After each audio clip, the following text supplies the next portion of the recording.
The first time Natalie Reed said the cruel part out loud, she made sure there were witnesses. We were in the family court waiting room, surrounded by people who had dressed carefully and lowered their voices, because the day was supposed to be serious. She looked at me as if I was a stain on the family table and said, "Emma can barely pay her own rent. She is not fit to raise my daughter." I remember the smallest things before I remember the pain. The scrape of a chair leg, the paper cup bending in my hand, the way one person looked down because looking at me would have required choosing a side. Natalie Reed did not shout. She did not need to. She had spent years learning how to make cruelty sound like concern. I could have answered her. I could have told everyone what she had hidden, what I had paid for, what I had signed, what I had carried while she stood in public and called it hers. But the guardianship file was already in the room. It was inside a folder, on a table, waiting for someone with authority to open it. So I stayed quiet. And when Judge Miriam Hale finally lifted that file and began to read, the room changed so fast that even Natalie Reed forgot to breathe. That was the moment my family learned that quiet people are not empty. Sometimes they are simply keeping records. But before I tell you what happened when that file was opened, if you enjoy long English stories like this one, subscribe and tell me in the comments where you are listening from. My name is Emma Reed.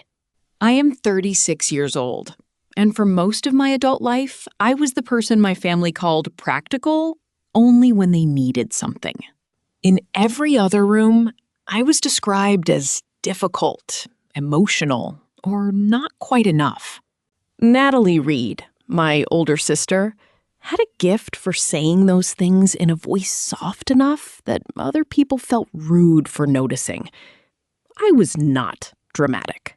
I had a job, bills, a calendar, a small apartment with plants that somehow survived my worst weeks, and a habit of writing everything down. That last habit began as anxiety. Later, it became evidence. At the time, I did not know that a notebook full of dates would one day matter more than Natalie Reed's polished speeches. Our family had a rule that nobody said out loud. Natalie Reed was the center, and I was the backup plan. If something needed to be fixed, I was called. If something needed to be praised, she was called. When I objected, my mother would say, "Please do not make this uncomfortable," as though comfort belonged only to the people causing the harm. The story that reached the guardianship hearing did not begin that morning. It began with hundreds of tiny moments, each one too small to prove alone and too heavy to forget together. If you have ever been the reliable person in a family that only respects performance, you know exactly what I mean. The school pickup became the first entry I could never fully shake. I can still see a blue backpack. Natalie said, "If you are late again, I will tell them you are useless," even though Emma had arrived early. The line landed softly, which somehow made it worse, because everyone nearby could pretend they had misunderstood it. That night, I wrote down the time, the names, and the work I had already done before the accusation began. It was not a diary entry. It was a receipt for reality. I wrote it because the room had already begun editing the truth for her. And I knew from experience that silence becomes a family document when nobody challenges it. I thought patience would make me gracious. Mostly, it made me available to people who confused access with love. That was how she turned help into evidence against me. First, she demanded it. Then she denied it. Then she described me as unstable for remembering the demand. Another day I kept returning to was the hospital night. What stayed with me was not the room, but a paper visitor badge. Natalie whispered, "Do not make this about you," while Emma sat awake beside Grace until sunrise. A blunt sentence can wound once. A polished sentence keeps working after the speaker leaves. On the way home, I opened my notes app and typed the sentence exactly. I added "who heard it" because witnesses have a way of becoming forgetful when comfort is at stake. I kept the note on my phone first, then copied it into a notebook later, because the physical act of writing made the day feel less like a fog and more like something I could survive. The pattern was not loud enough to be called abuse by people who preferred tidy words, but it was consistent enough to shape my entire body. What made it worse was not only the insult. It was the way everyone nearby relaxed once I accepted it, as if my silence had given them permission to stay comfortable. The next mark in my private record came from the birthday dinner. There was a grocery store cake, ordinary and visible, while the truth was being bent in front of me. Their mother said, "Emma did what she could," as if love was a discount version of real help. I remember thinking, so this is how she will tell it. I waited until I was alone before I made the note. My hands were shaking, so I wrote slowly. Date first, place second, words third. Order helped me not fall apart. By then, I had learned that memory alone was treated like attitude in our family, but a date, a place, and a direct quote were harder to wave away. What hurt was the choreography. She created the need, I filled the gap, and then the family applauded the person standing closest to the story. Families like ours do not always punish you with one dramatic betrayal. Sometimes they train you with tiny public corrections until you begin correcting yourself before they speak. I also wrote about the apartment inspection. If I close my eyes, I still notice a cracked kitchen tile before I notice any face. Natalie laughed. "This place is not a home for a child," while Grace was drawing hearts on the fridge. Nobody had to agree out loud. Their silence did enough. I put the detail in my notebook before I let myself cry. That sounds cold, unless you have lived with someone who uses your tears as proof that you are unreliable. I did not understand yet that I was building a case. I only understood that if I did not record the moment, someone would soon tell me it had been smaller than it was. I kept asking myself why the supposedly unreliable person was always the first call when something had to be solved before morning.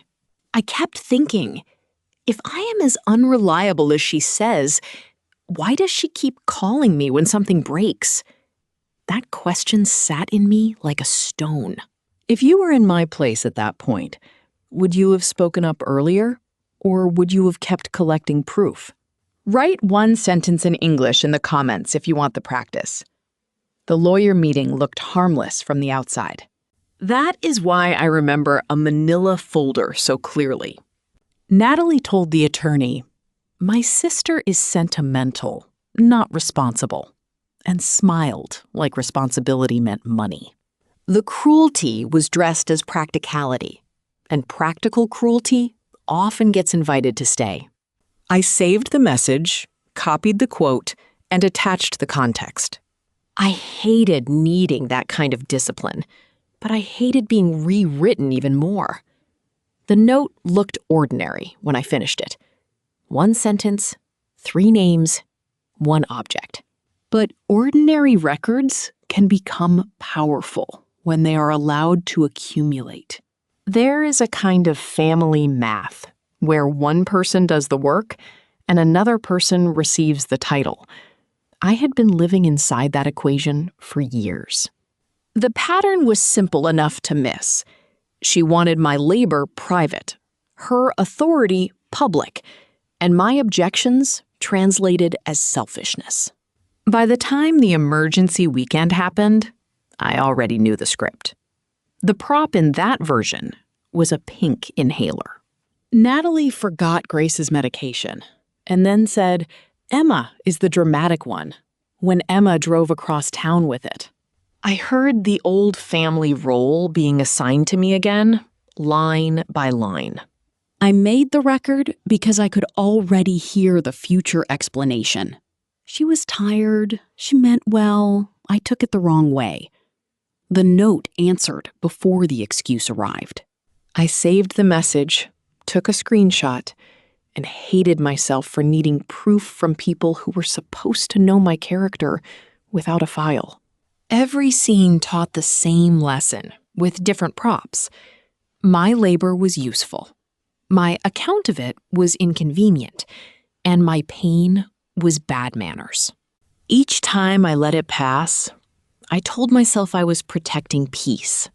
Years later, I understood I had mostly been protecting the people who benefited from the disorder.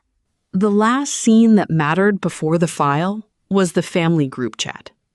There was a muted phone, and there was the old pressure to make myself smaller. Natalie wrote, "Everyone agrees Emma is not stable," before anyone had even spoken to Emma. This time, I did not argue. I documented. I took a screenshot, then another, because the first rule of being doubted is this: keep the original. The second rule is do not apologize for keeping it. Later, that entry would matter because it showed the pattern did not appear suddenly. It had a history, and history has weight. By then, I no longer needed one perfect incident. The repetition itself had become the evidence, and repetition was exactly what they had counted on me ignoring. By the time the file existed, this single scene was no longer a complaint. It was one tile in a floor they had all walked across for years. The decision that changed everything arrived quietly, not like revenge, but like paperwork. I was sitting at my kitchen table with the old notes, the emails, and the messages spread in front of me when I realized Natalie Reed's story only worked because everyone heard it first. The truth existed, but it was scattered. I needed it to become a file. That was when Daniel Price, the court-appointed guardian ad litem, entered the story. The first conversation was not dramatic. It was careful, professional, and almost painfully calm. I said, "I am not asking you to take my side. I am asking you to look at the dates." Daniel Price did not flatter me. That helped. They asked for records, not emotions. They asked for receipts, messages, school forms, signatures, and dates. For the first time in years, someone treated my memory as a starting point instead of a problem. I spent 3 weekends building the chronology that would become the guardianship file. Every page had a source. Every claim had a date. Every emotional sentence had to be translated into something a stranger could verify. That process hurt more than I expected because it showed me how much I had normalized. The hardest page was not the one that made Natalie Reed look bad. The hardest page was the one that showed how long I had kept helping after I understood she would never tell the truth about it. I looked at that page and said out loud, "This is what love cost me." Then I printed it anyway. People imagine a breaking point as a slammed door or a public speech. Mine was quieter. I bought a new binder, a pack of tabs, and a box of plain envelopes. I labeled the first tab Timeline and the second tab What Grace Needed. That second tab kept me honest. I was not trying to destroy Natalie Reed. That is important. Anger can tell the truth, but it can also make you careless, and I could not afford careless. I wanted the truth to land cleanly enough that nobody could call it a scene. There's a strange peace that comes when you stop begging people to remember you kindly and start protecting the facts. The facts did not hug me. They did not apologize, but they stayed still. And after years of moving targets, stillness felt almost generous. If this story is helping your English listening practice, pause for a second and write down 3 words you heard clearly. Small habits like that make long stories more useful. Natalie Reed sensed the shift before she understood it. People like her do not fear conflict as much as they fear documentation. She began calling me cold in front of relatives. She said, "Emma Reed has changed. She is not acting like family anymore." The old version of me would have defended my softness, listed every favor, explained every late night and every swallowed insult. The new version said, "I am sorry you feel that way," and saved the message. That sentence made her angrier than any accusation could have. The week before the guardianship hearing, Natalie Reed tried one last private performance. She called and said, "If you embarrass me, everyone will know what kind of person you are." I wrote the sentence down while she was still talking. I did not tell her I had a file. I did not tell her who had reviewed it. I did not tell her the hearing would not be a contest of volume. I simply said, "I will be there on time."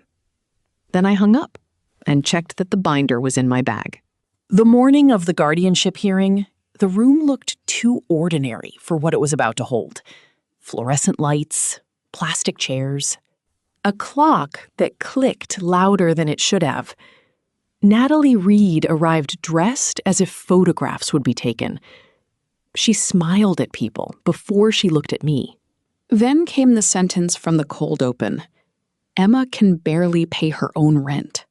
She is not fit to raise my daughter. She said it with the polished sadness of a person who had practiced being pitied. A few heads turned toward me. I looked at my hands and let the silence do what my voice could not. Judge Miriam Hale asked one question. Is the file complete? Daniel Price answered, yes. That was all. No speech, no music, no dramatic interruption. Just a file moving from one pair of hands to another. When Judge Miriam Hale opened the guardianship file, Natalie Reed's smile stayed on her face for about 2 seconds too long. Then the first date was read. Then the first receipt. Then the first message. The room became very still. The file showed every overnight stay Emma had documented for 2 years. Judge Miriam Hale read it in a tone so neutral that it became impossible to argue with. Nobody gasped, because real rooms do not always know when history has shifted. They only become careful, and that carefulness was everywhere. The file included receipts for school shoes, medicine, tutoring, and groceries, all paid quietly by Emma. Judge Miriam Hale read it in a tone so neutral that it became impossible to argue with. Natalie Reed leaned toward her papers, as if the right sentence might still be hiding there. But documentation is not impressed by posture. The file included Grace's own letter, saying, Aunt Emma is the person who comes when Mom forgets. Judge Miriam Hale read it in a tone so neutral that it became impossible to argue with. I heard someone behind me whisper, "I did not know that." And the simple fact that they did not know became part of the answer. The file showed the education trust Emma had funded in Grace's name long before the hearing. Judge Miriam Hale read it in a tone so neutral that it became impossible to argue with. The sentence settled over the room with no ornament at all. That was why it worked. It did not ask to be believed. It showed where belief had failed. The decisive moment was not when Natalie Reed looked ashamed. It was when someone finally asked me a direct question, instead of asking Natalie Reed to explain me.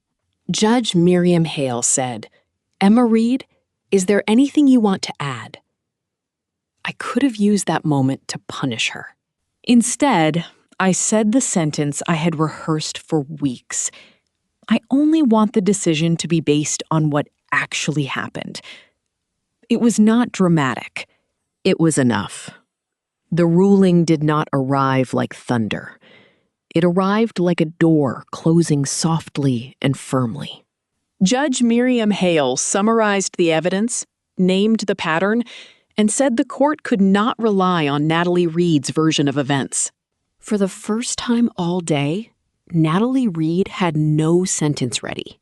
I watched my family's faces while the decision was explained. Some looked embarrassed. Some looked confused. A few looked annoyed, because facts are inconvenient when you have built a comfortable lie. Nobody looked at me the way they had looked at me that morning. The guardianship file did not make me louder. It made loudness unnecessary. That is the part I wish I had understood earlier. You do not always need the room to like you.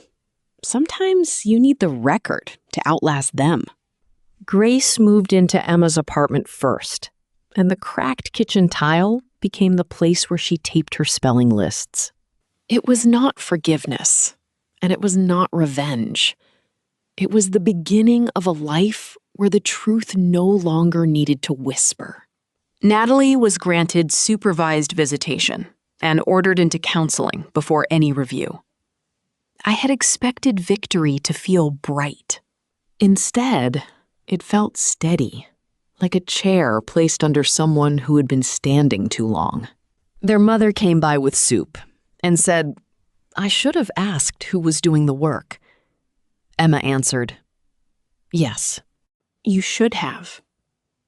The consequence was ordinary on paper and enormous in my body.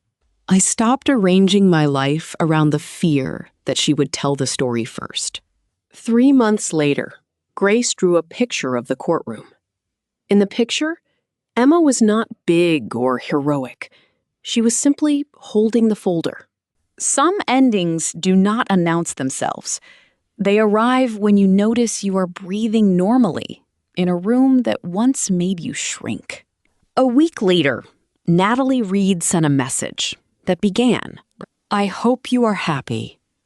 I stared at it for a long time and realized I did not need to answer every door just because someone knocked with guilt. I saved the message, then put my phone face down. My mother asked whether we could all move forward.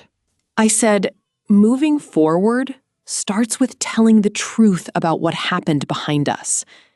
She cried. I did not comfort her immediately. That was new for both of us. People ask whether the public reveal felt satisfying. The honest answer is complicated. It felt clean. It felt sad. It felt like taking off a heavy coat in a room where everyone had insisted I was not cold. Satisfaction came later, in smaller moments. It came when I opened my notebook and did not need to write anything down that day. It came when Grace stopped being used as a symbol and started being treated like a person. It came when I walked past the place where Natalie Reed had humiliated me and felt memory without obedience. If you are the quiet one in your family, the one who remembers the dates, the one who gets called sensitive for noticing the pattern, I want you to hear this clearly. A lie can be popular and still be a lie. A truth can be lonely and still be true.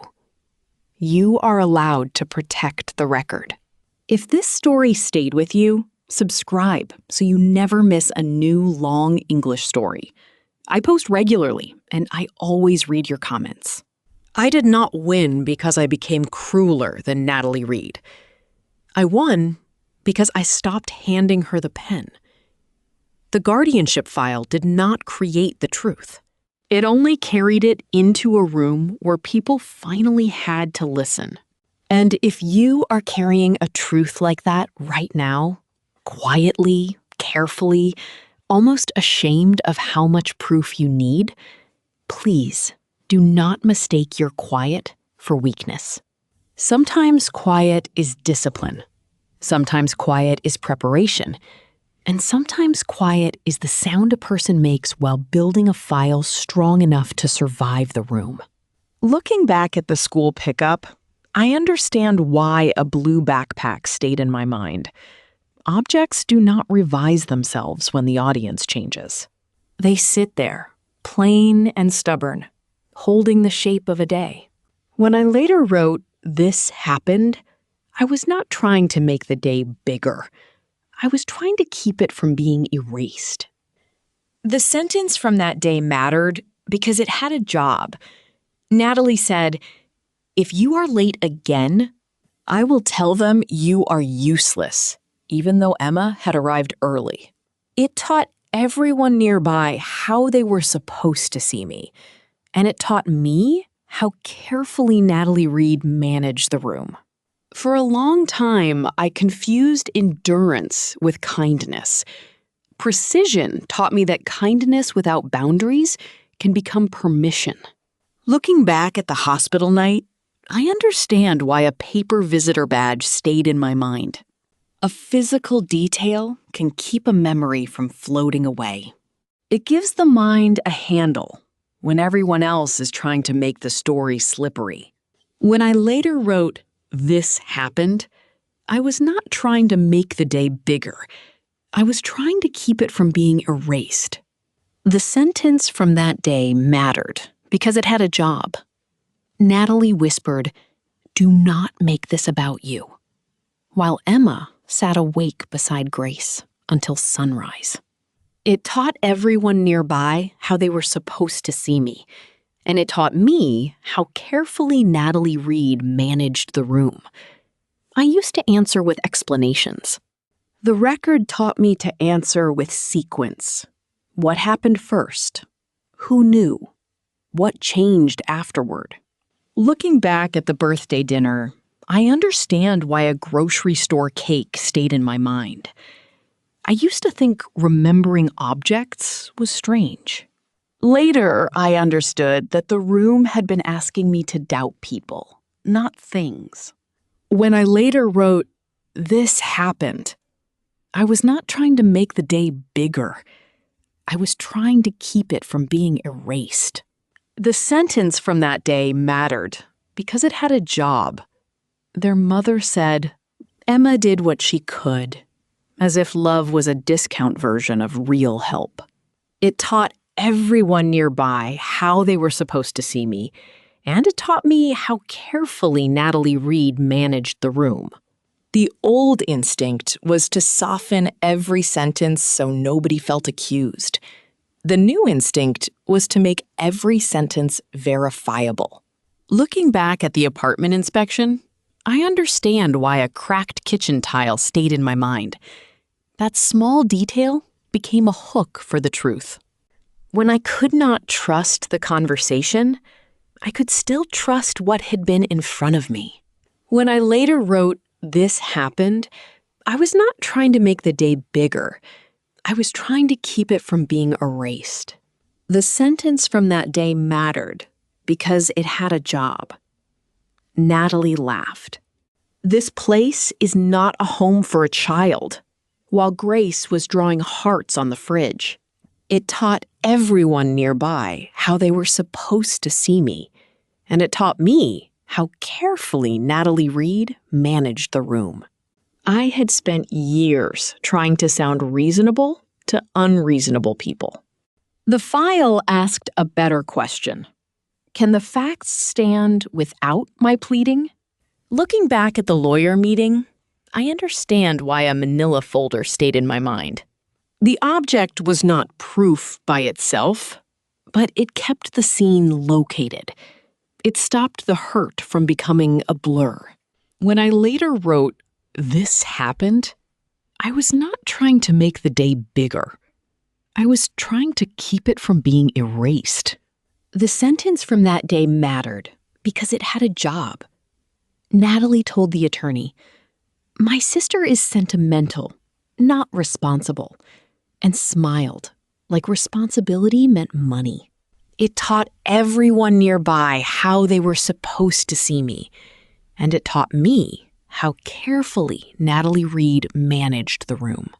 Patience had kept the relationship alive, but it had also kept the distortion alive. Accuracy became the first honest boundary.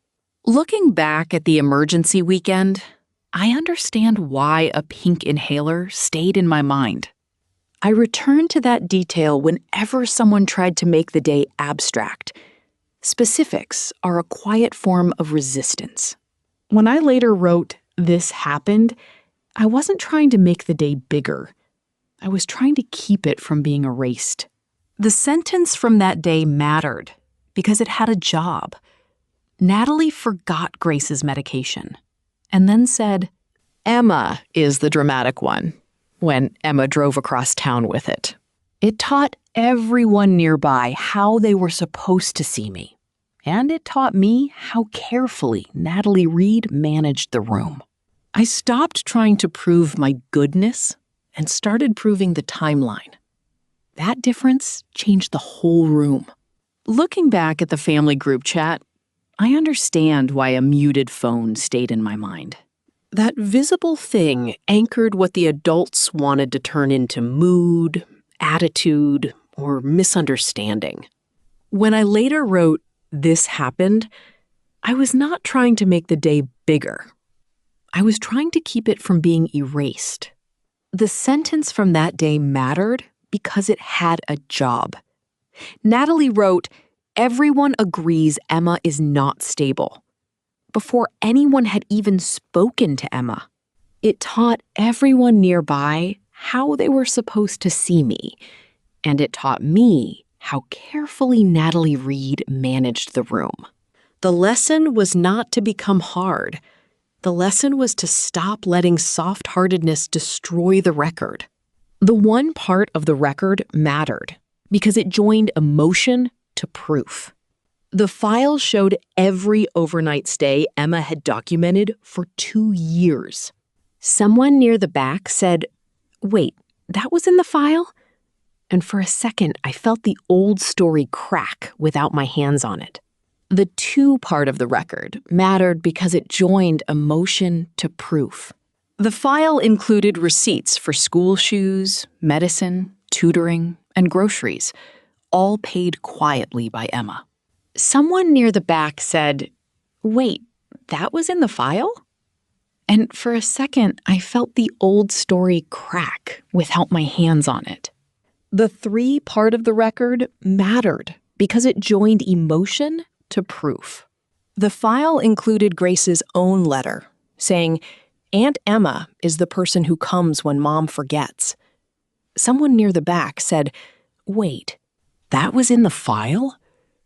And for a second, I felt the old story crack without my hands on it.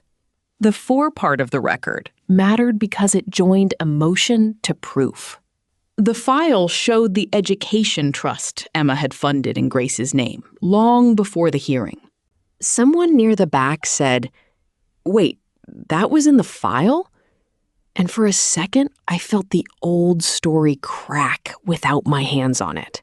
The aftermath had a silence shape to it, quieter than the reveal, and harder to explain. Grace moved into Emma's apartment first, and the cracked kitchen tile became the place where she taped her spelling lists. I remember thinking, this is what truth feels like after the room stops looking. It was not loud, but it was durable.